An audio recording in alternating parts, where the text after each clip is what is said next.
Good morning. My name is Crystal and I'm the Deslob student.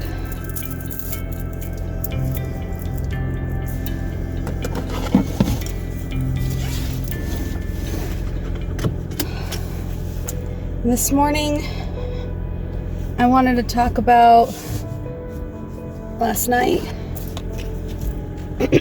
and I wanted to share with you that I had a breakthrough.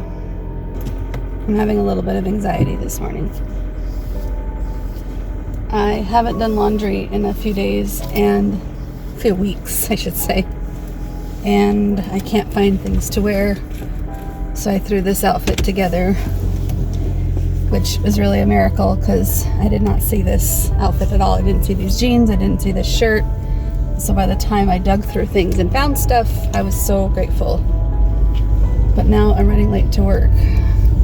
So my anxiety is high, but in order for me to manage my anxiety, I got to use some healthy coping skills.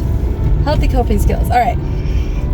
Healthy skills, number one, if I'm late, I'm already late. Speeding and having anxiety isn't going to make me on time. I might as well just accept the fact that I'm late and relax. Give myself the gift of relaxing.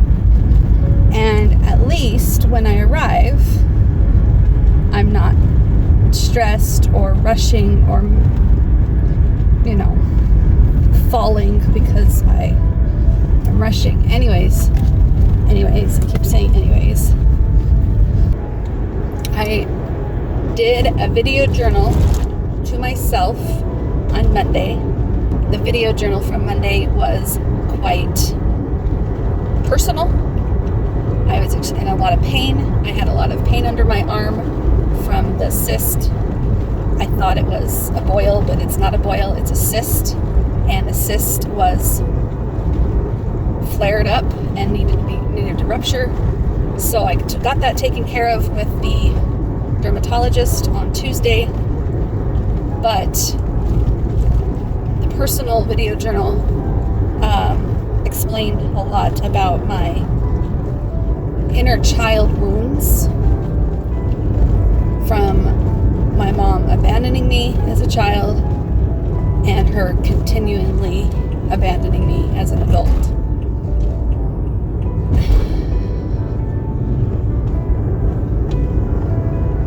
I struggle with talking about this because it's a topic I often avoid. I love my mom and I lost my dad. My mom's my last parent that I have, and I don't want to taint my view of her by being honest with myself about her.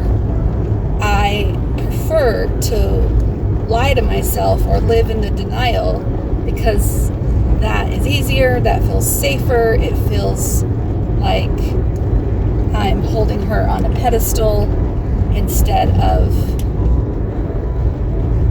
seeing her for her flaws. That's really hard for me to say that. But the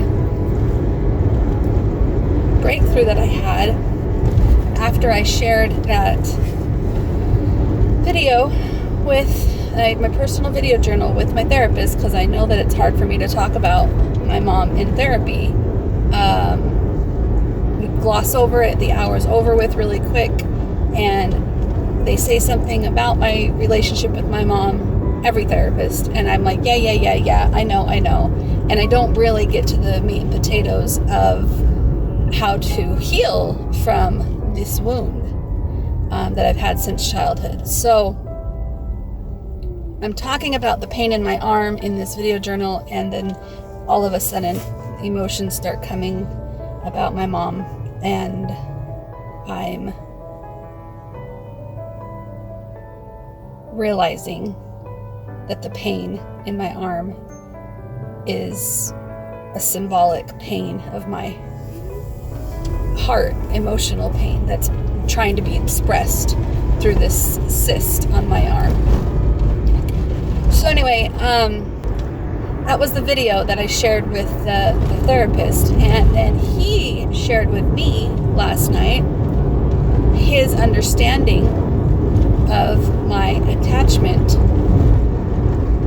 style, my attachment theory, whatever that's called, where I model all my relationships after this attachment style with my caregivers. And it's a known study that however you are attached to your caregivers when you're younger, in your infancy, in your childhood, that is going to be the attachment style that you seek to reproduce when you're older. When you have not just intimate relationships, but friendships and relationships with your children and co-worker relationships. And he basically hit the gong on the head. I'll see if I can insert a little clip of the video here of when he told me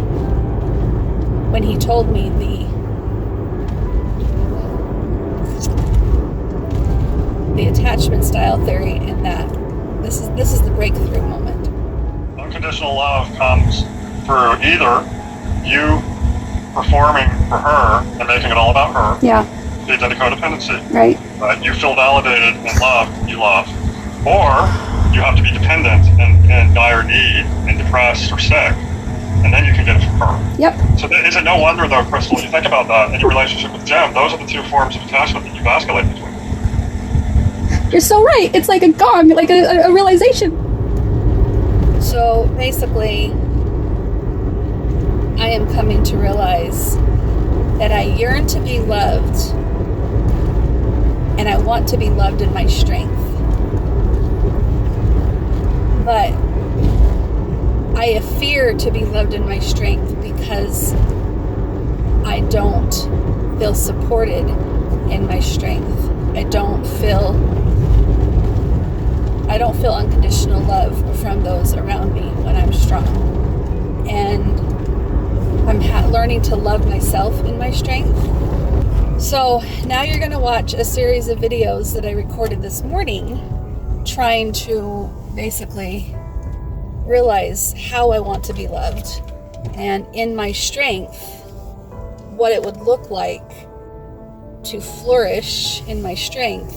And this is how I would like to be loved, not just by myself, but by my husband and by my mom and by my kids. I guess I'm not really explaining this a whole lot, but let me show you those videos. In my strength, my body doesn't hurt. And I am exercising, losing weight, eating right, and my body is feeling better. In my strength, I shine and I don't dim myself down. In my strength, I fall asleep on the couch if I have to, so that I'm not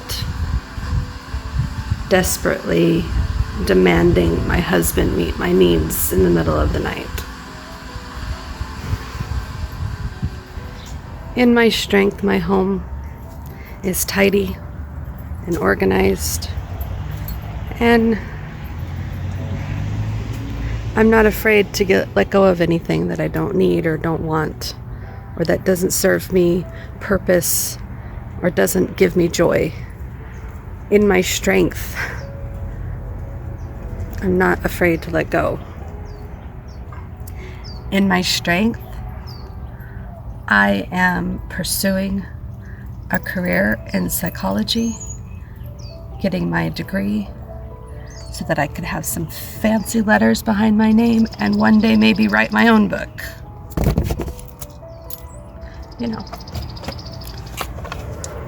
like the dream that I have that I don't dare tell anybody.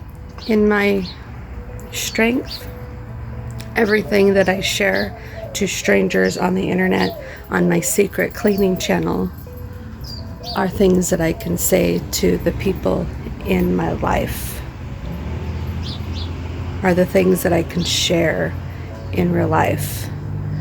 I still cannot be proud or confident enough to even tell people about my secret cleaning channel. I'm dimming my own light. I won't even allow myself to shine to the people that supposedly love me. In my strength, I take care of my hygiene, and I don't have to go to the doctor about bacteria infections and things that could have been prevented.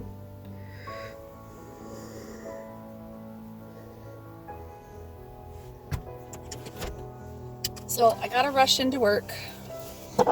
Don't have time to explain it better, but basically this breakthrough that I've had is huge for me. And I hope by these strings of videos and these things that I'm sharing when I go to edit this video, it kind of brings it all home for me when I go to edit this. It brings it home for you as the viewer if you are watching this. If so, please let me know somehow so I don't feel like I'm just recording for myself. But basically that's really all I'm doing, is recording for myself. I absolutely appreciate anyone that's here with my following my journey. But ultimately, I make these video journals for myself, these vlog updates. I'm learning how to be less of a slob. That's how this channel got started, and I realized that I am clouded and cluttered in my mind. And how do you get clouded and uncluttered in your mind? How do you unclutter your home when you're cluttered in your mind? You got to go through a mental health crisis so that you can climb out of that crisis and into the works and doing the work to figure out how to unclutter the mind. And I do feel that my desire to have a clean and organized home is so much stronger than it's ever been before. And now I just need to figure out the mechanics and logistics of it. But that's not really the priority now, is it? The priority right now is just to keep myself from having too much anxiety or too much depression or too much overwhelm or too much back and forth thinking. Like, I'm working really hard at keeping myself balanced so that I can want to work on tidying and decluttering and organizing and stuff like that. But the purpose of this video was to talk about my breakthrough. My breakthrough is that I was conditioned to believe that the only way to get love is to either meet other people's needs in a codependent way or to have needs in a very dependent, needy way that made me weaker and less than and made me feel incapable. And so this back and forth thinking that I need to help Jim or help our relationship or fix it or blah, blah, blah, this back and forth thinking of I'm in charge to fix them or I'm needing someone to be in charge of me. That's the dichotomy of my mind, and that's the back and forth thinking, and that's the merry-go-round that I've been on for so long. That I'm recognizing that what I need to do is love myself in my strength, and just continue to shine regardless on what other people are capable of doing or willing to do or not. This is information that I'm putting in my mind, and I'm doing my very best to believe it. Wow, this is probably a long video because I have so much to share with you from the therapist. I'll end on the therapist's notes about putting it in my mind, but now believing it with my heart. I feel like that's a really good thing I want to take home and end on that. So let's end on that thought, that our behaviors are a reflection of what we believe about ourselves. And if we allow our behaviors to dictate what we believe, there's not really room for growth. But if we believe better than our behaviors are reflecting, then our behaviors will only continue to improve. I'm not sure if I'm saying that right. Okay, here's what the therapist says, and it's much better. And then the video will end. All right, goodbye. Thank you. Here we go. So don't let your behaviors influence your beliefs. Let your beliefs influence your behaviors. The reason I say that is because you know who you are. And if you try to behave a certain way to prove that to yourself, that will cause you to go down the rabbit hole of I'm not good enough, I can't be good enough. Who you believe you are is what's going to influence your behaviors. Yeah, I really like that. And look at that. I'm not late. I'm actually on time. I was even early enough to sit there in the car and talk for a couple more minutes.